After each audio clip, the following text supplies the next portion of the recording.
అన్నగారు నిన్న ఈ బొమ్మ చూసిరా? మా అక్క సీతక్క బట్టి విక్రమార్కున్న పక్కన లేడుగా, లేనట్టుంది. వెంకరెడ్డి వీళ్ళంతా ఉన్నారుగా. ఇప్పుడు మీకు ఒక విషయం గుర్తుండాలి. యాదగిరి లక్ష్మీ నరసింహస్వామి దగ్గరికి గత కొన్ని రోజుల కింద మా రేవంత్ అన్న, మా బట్టి అన్న, మా వెంకరెడ్డి అందరూ వేరు. ఒక దళిత బిడ్డ అయిన బట్టి విక్రమార్క గారిని కింద కూర్చోబెట్టరు. మీ అందరూ తెలుసు, మీకు గుర్తుండాలి. వాళ్ళందరూ ఇట్లా పైన కూర్చుంటే ఆయన కింద కూర్చున్నారు. ఒక ఉప ముఖ్యమంత్రి స్థాయిలో ఉండి మళ్ళీ మంత్రురాసం ఉంటే కూడా పైన కూర్చున్నారు. జస్ట్ కులం పేరుతోని తక్కువ అంటారు చిన్న చూపు చూసి బట్టి విక్రమార్క కింద కూర్చోబెట్టి ఒక సంఘటన మీరు చూసి దాదాపు సంవత్సరం అవుతున్నట్టుంది.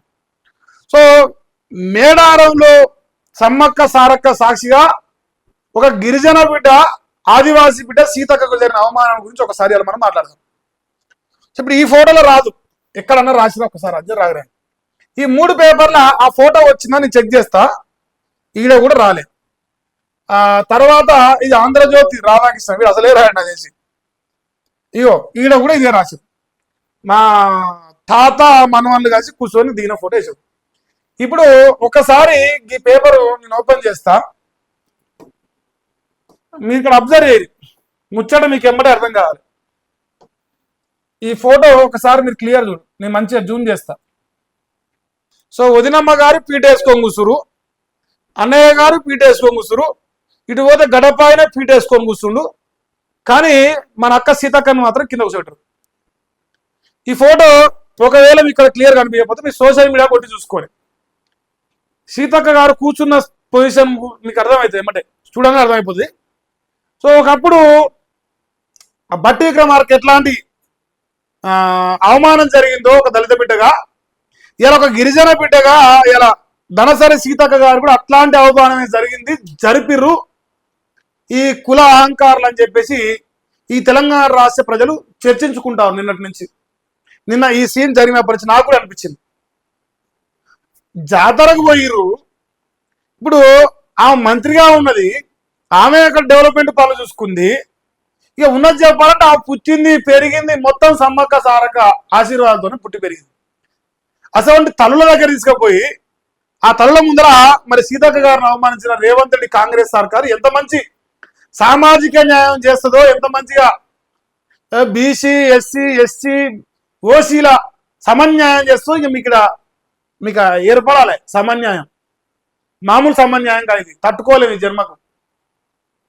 ఈ జన్మకు తట్టుకోలేని సమన్యాయం ఇది. ఈ 3 పత్రికల్లో ఏ పత్రిక ఈ కరపత్రం, ఈ ముడి దృష్టిలో మనకి రాని కరపత్రాలు రాయవు, ఈ వార్తలు రాయవు కదా, అట్లా రాస్తే పైసలు రావు కదా. మరి ఇంకో తల్లులకు తొలి పూజ, మేడారంలో వనదేవతల కొత్త గద్దెను ప్రారంభించిన సీఎం రేవంత్ రెడ్డి. ఇక కుటుంబ సభ్యులతో కలిసి మొక్కులు చెల్లించిండు, మనవడితో కలిసి తల్లులకు తులాభారం ఇచ్చిండు, బంగారం సమర్పించిండు, భక్తులను పలకరిస్తూ షేక్ హ్యాండ్ ఇచ్చిండు. సీఎం మంత్రులు సహా అధికారులకు పట్టుబట్టలు పెట్టిన మంత్రి ధనసరి సీతక్క గారు. సో అక్క బట్టలు పెడితే అక్కకు అవమానం తిరిగి రిటర్న్ గిఫ్ట్ ఇచ్చిండు రేవంత్ రెడ్డికి, అంతే. అక్కడ జరిగిన వ్యవస్థ నిన్న అదేను పెద్దగా సోషల్ మీడియాలో కవర్ చేయరు, అట్లాంటి మంచి మంచి విషయాలు కవర్ చేయరు. మా రేవంత్ రెడ్డి ఆస్థాన మీడియా కేసులు పెడతారు కదా, సో కేసులు పెడతారు కాబట్టి మరి ఎవరు పెద్దగా ప్రచురించలే. సో సోమవారం ఈ మేడారంలో సమ్మక్క సారలమ్మలకు మనవడితో కలిసి తులాభారం ఇస్తున్న మన నల్లమల పులి గారు ఇట్లా మనవడు తాత కలిసి కూర్చొని బంగారం పెట్టించింది. జాతర బాగానే డెవలప్ చేసిర్రు, సంతోషమే, అది ఒక్కటే ఒప్పుకుంటా. ఇక మరి అక్కగారికి జరిగిన అవమానం మీద మరి క్షమాపణ చెప్తారంటే అడ్లూరి లక్ష్మణ్కి పొన్నం ప్రభాకర్ క్షమాపణ చెప్పినట్టు మరి ధనసరి సీతక్కకు రేవంత్ రెడ్డో ఇంకోరో చెప్తారా క్షమాపణ? మునగాళ్ళం కదా మరి మనము, మన అహంకారం ఎక్కువ కదా, మనం చెప్తాం. సో దావోస్ కు సీఎం అట వరుసగా 3వసారి WEF సదస్సుకు హాజరవుతా ఉన్నాడు. నేటి నుంచి దిగ్గజ కంపెనీ సీఈఓలతో భేటీ అవుతాడు. ఎలక్ట్రానిక్స్, సెమీ కండక్టర్ రంగాలపై దృష్టి పెడతాడు. ప్రపంచ వేదికపై Telangana rising vision 2040 document presentation ఇస్తారు. దాని కుక్కలు కూడా దేకవు, ఆ రోడ్డు మీద కుక్కలు కూడా దేకవు. ఎందుకంటే ఆ డేరాల సిటీ అది నీకంది. ఆ విజన్ 2040 అంటే మరి ఈ విజన్ చెప్పు. 2023 డిసెంబర్ 23 డిసెంబర్ 7 విజన్ సంగతి మాడదాం.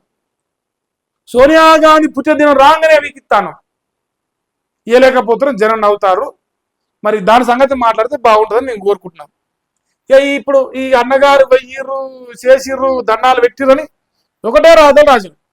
ఇక మావోడు రాగా మబ్బుల్నే లేచింది, అలా మబ్బుల్నే లేచి బా ఏం రాసిర్రు అనుకున్నట్టు.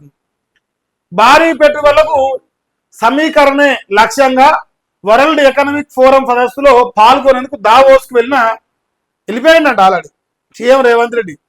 దిగ్గజ కార్పొరేట్ సంస్థల అధినేతలతో భేటీ కానున్న ముఖ్యమంత్రి ఐటీ ఆడేం రాసిండు, ఆ రెండే రాసిండు, సెమీ కండక్టర్ ఎలక్ట్రానిక్స్ అని రాసిండు. మళ్ళీ సేమ్ రాయొద్దు కదనే, సేమ్ రాయొద్దు కదా. ఐటీ ఏఐ లైఫ్ సైన్సెస్ లపై దృష్టి, తెలంగాణ సత్తా జాటేలా విజన్ డాక్యుమెంట్ ప్రదర్శన.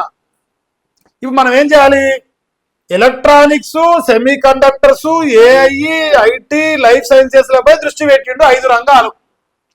అవి మన ఎట్లా చదువుకోవాలి, వాళ్ళు 3 రాశారు. ఒక ఆయన 3, ఒక ఆయన 2, ఇంకొక ఆయన ఈనాడు ఆయన ఇంకా ఆయన 2 రాస్తాడు.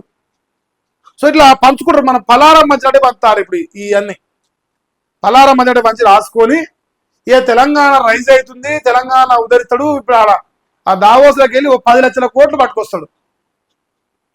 10 లక్షలు. ఇప్పుడు ఈసారి మన ఎంత చెప్పారు, 1,79,000 కోట్ల పెట్టుబడులు తెచ్చిన మీ అన్న రేవంత్ రెడ్డి అవి ఏడబెట్టినా తెలియదు, ఫ్లెక్సీలు ఎలా కనిపిస్తున్నాయి అంతే. మరి ఇప్పుడు 4 లక్షల కోట్ల పెట్టుబడులు తెచ్చిన మీ అన్న రేవంత్ రెడ్డి అవి కూడా ఎలా కనిపిస్తుంది తెలియదు, ఫ్లెక్సీలు ఎలా కనిపిస్తాయి. ఇంకేందా, ఫ్యూచర్ సిటీలో 6 లక్షల కోట్ల పెట్టుబడులు తెచ్చిన రేవంత్ రెడ్డి ఫ్లెక్సీలు ఎలా కనిపిస్తాయి, ఏడ కనపడవు. అది మన బతుకు. ఫ్లెక్సీలకు పేపర్లలో యాడ్లకు తప్ప ప్రజలకు గ్రౌండ్లో రావు.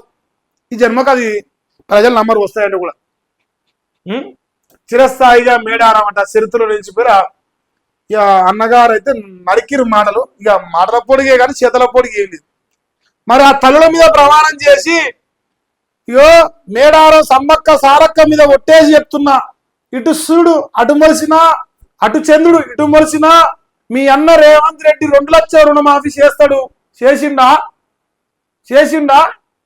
ఇగో మీ దివాలాగా అన్నావా, మాకు ధమాకు లేదా? కేసీఆర్ 10,000 వీకిస్తాడు. ఇప్పుడు తీసుకునే 10,000 వస్తుంది, మలతా తీసుకునే 15,000 వస్తుంది. 3 సార్లు వీకింది. ఇప్పుడు 2 పోయి ఇంకోటి +1 అవుతుంది. ఇక రేపో మాపో అది కూడా వీక్తంటే కొడతాను. సంక్రాంతి పండుగ వెళ్ళింది, ఇంతవరకు రైతు బంధు పడలేదు. రైతు బంధు వేయలేని సన్నాసులుగా కాంగ్రెస్ కూడా చూస్తారు జనాలు. పెద్ద మోగాలని మొలకాల తీసిదట, ఎలుకని చూసి ఎలుకడట మన సొట్టుడే గట్ట చెప్తుర్రు రేవంతన్న మన మీద. సామెతలు ఉడుతున్నాయి, ఏం చేద్దాం. మరి ఆ తల్లకాడి పోయినప్పుడు ఆ పాప విముక్తి కోసం ఆ జంపన్న వాగు పక్కన మందిని ముంచిన వాగు కానీ ఒకటి చిన్నది కుంటలకు ఏర్పాటు చేసుకుని అల్ల దుంకు పికనన్న విగుతు పట్టాను శనిపో. ఎందుకంటే మరి ఆ తల్ల మీద ప్రమాణం చేసి మాకు ఇవ్వబోద్ది కదా. అసలు చరిత్ర మన చరిత్ర. ఏం చేద్దామే రాసిందా. ఇంతవరకు మేజర్ న్యూస్ కనిపిస్తా ఉన్నాయా. ఇక బంగారం అట 3 లక్షలు వెండి 3 లక్షలు దాటినట్టునే కిలా. మీరు ఎవరైనా కొంటే కొనుక్కోదు. అదొకటి. బీజేపీ చీఫ్ గా నితిన్ నవీన్ గారిని ఏకగ్రీవంగా ఎన్నిక చేసుకున్నాడు. నేడు బాధ్యతలు స్వీకరించబోతున్నాడు. అతి చిన్న వయస్కుడైన అధ్యక్షుడిగా రికార్డుకి ఎక్కిండు. పార్టీ యువజన విభాగం నుంచి అధ్యక్షుడిగా ఎదిగిన నవీన్ బీజేపీ జాతీయ అధ్యక్షుడిగా నితిన్ నవీన్ సిన్హా 46 సంవత్సరాల వయసులో ఏకగ్రీవంగా ఎన్నికైంది. సోమవారం జరిగిన నామినేషన్ల ప్రక్రియలో పార్టీ నేతలు నితిన్ నవీన్ ను బలపరిచారు. బీజేపీ సంఘటన పరువులో భాగంగా జాతీయ అధ్యక్ష పదవికి సంబంధించి నితిన్ నవీన్ కు మద్దతుగా మొత్తం 37 సెట్ల నామినేషన్లు దాఖలైనట్లు జాతీయ రిటర్నింగ్ అధికారి కె లక్ష్మణ్ ప్రకటించిండు అని చెప్పేసి వార్త రాస్తావు. మరి బీజేపీ జాతీయ అధ్యక్షుడు ఇంకెప్పుడు వస్తాడో అని ఎదురుస్తున్న దేశవ్యాప్తంగా ఉన్న భారతీయ జనతా పార్టీ కార్యకర్తలకు మరి నాయకత్వం గుడ్ న్యూస్ చెప్పింది. మీకు కొత్త అధ్యక్షుడిగా నితిన్ నవీన్ గారు అతి చిన్న వయసుడు 46 సంవత్సరాల వయసులో మొట్టమొదటిసారి భారతీయ జనతా పార్టీకి పిన్న వయస్కుడైన వ్యక్తి అధ్యక్షుడిగా అయిందని చెప్పేసి ఒక వార్త. సో ఇక రేపటి నుంచి వార్తలు ఈయన మీదకి మారుతాయి. నిన్న మాడదానికి ఆయన మీదకి వచ్చి ఇప్పుడు ఈయన మీదకి మారే అవకాశం కనిపిస్తా ఉంది.